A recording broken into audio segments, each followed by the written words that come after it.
E agora é hora do quadro 8 em ponto. No próximo dia 20 de novembro é comemorado o Dia da Consciência Negra. A data é uma referência a Zumbi dos Palmares, não é? Herói da resistência à escravidão no Brasil, morto no dia 20 de novembro de 1695. Mas será que tanto tempo depois, não é, há o que comemorar? É sobre esse assunto que eu converso agora com o José Ribeiro, que é presidente do CEPA, o Conselho Estadual das Populações Afrodescendentes, o nosso convidado de hoje aqui no 8 em ponto. Tudo bem, presidente? Seja bem-vindo ao 8 em ponto. Eu que agradeço. Obrigado. Presidente, vou começar perguntando de maneira muito direta. O Brasil é um país racista? Ainda somos um país racista. Por quê? Porque a desproporção de igualdade e as políticas de incentivo a minorizar o processo da discriminação racial no Brasil ainda existe. Ou seja, vivemos uma sociedade do século XXI, em Santa Catarina em especial, pouco mais de 6 milhões de habitantes, segundo o último censo, mais de 1 milhão de habitantes pretos e pardos que o IBGE classifica como negros, e lamentavelmente ainda sentimos o desprazer e o desconforto de cenas e atitudes, ações racistas que nos incomodam muito e por isso nós nos colocamos em ação. Bom, presidente, qual a diferença do racismo que a gente verifica no Brasil para as situações de demais países? Recentemente a gente viu a primeira-dama dos Estados Unidos, Michelle Obama, sendo chamada de macaca de salto alto por uma rede social e inclusive com o apoio de uma prefeita lá que acabou renunciando. Exato. Como é que o senhor avalia essa diferença do racismo de lá para o daqui? A bem na verdade, aí tem uma questão histórica, política, contextual que talvez não desse para tratar nesse momento, mas de uma forma bastante objetiva, dá para dizer que talvez a grande diferença para o Brasil, para o nosso país, seja a forma com que o racismo age no Brasil. O racismo no Brasil é algo velado, né? O livro escrito Casa Grande Senzala vai dizer que o Brasil, com o tempo, em razão da miscigenação, nós não teríamos mais a diferenciação entre pele de negros e brancos. E isso efetivamente não aconteceu. Por conta dessas ações, a gente consegue perceber que a discriminação racial no Brasil ela é de uma forma subjetiva, mas extremamente intensa. E é possível visualizar isso andando nas ruas todos os dias, lamentavelmente, com uma série de casos, e a gente recebe informações, a gente passa ainda por algumas ações de ser visto, taxado como algo ainda não dentro do contexto social, de não ser admitido dentro de uma sociedade que é plural, de um povo que ajudou, em grande parte, a construir o processo histórico de evolução desse país, da nossa sociedade. Presidente, o Atlas da Violência 2016, os dados de 2014, apontou 60 mil homicídios em 2014, mas o dado que eu quero trazer aqui é que a maioria é de jovens negros, pretos e pardos, né, com baixa escolaridade. Esse aparato do Estado brasileiro, né, de uma maneira geral, também colabora para manter esse panorama de um país racista que somos? Fundamental. Haja visto que estamos apenas 129 anos após a abolição. Uma sociedade que trouxe negros na condição de escravo e, em contrapartida, outros povos vieram sendo subsidiados por esse governo.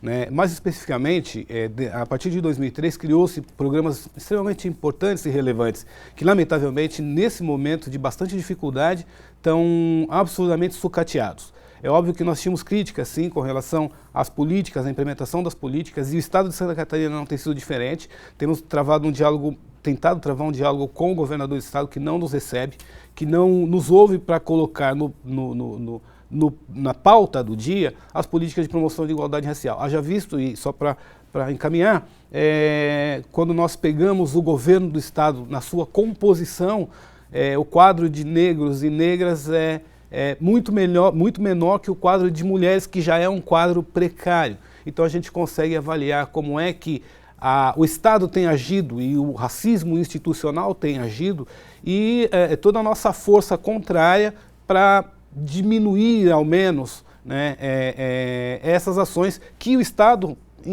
ainda tem proporcionado, infelizmente. Presidente José Ribeiro, como então mudar essa realidade? O quadro ele é difícil, complicado. Como mudar essa realidade 300 anos depois, né? Depois de 300 anos de escravidão, 3 séculos em que a gente trazia pessoas para cá para escravizar e depois de 128 anos de, entre aspas, abolição da escravatura?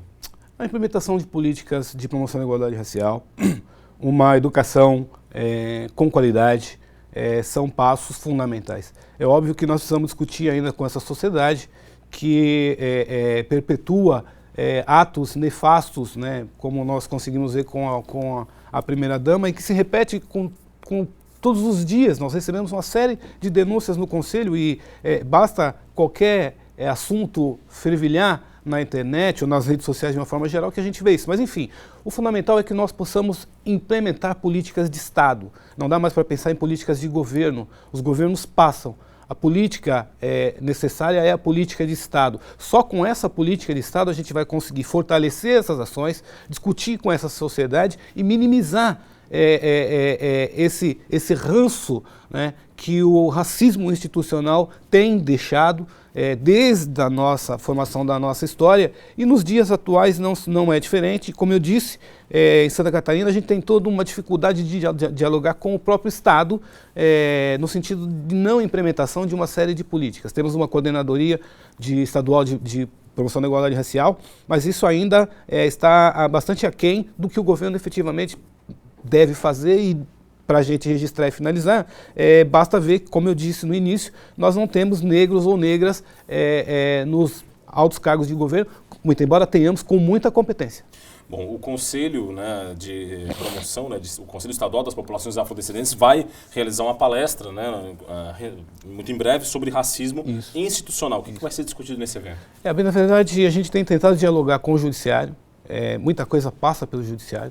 O Judiciário, de uma forma geral, também precisa olhar para dentro dele com relação a essas questões, porque, infelizmente, isso ainda também, por ser um espaço institucional, como a gente colocou, a questão da discriminação racial não foge a esses espaços. Então, a ideia é que a gente possa debater, dialogar, iniciar um diálogo com o Ministério Público, com a magistratura, Ministério Público e Defensoria Pública, e trazendo uma pessoa, doutora Maria Bernadette, que é procuradora de Justiça em Sergipe e que tem uma experiência muito grande, e é onde a gente está pensando e apostando na ideia de se constituir um GT interinstitucional para discutir uma série de casos voltados à temática. Para a gente encerrar muito rapidamente, o sistema de cotas é uma realidade, precisa continuar? Sim, sem dúvida. Na verdade, as políticas de promoção de igualdade racial inserindo cotas, porque aí eles tentam afastar as cotas, isolar cotas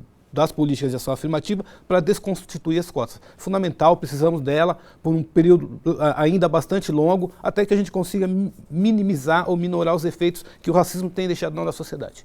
Presidente José Ribeiro, do Conselho Estadual de Populações Afrodescendentes, o assunto é muito interessante e não se esgota aqui, com certeza. Muito obrigado pela sua participação no 8 em Ponto. Eu que agradeço, obrigado a todos vocês e um bom dia aos ouvintes, às ouvintes.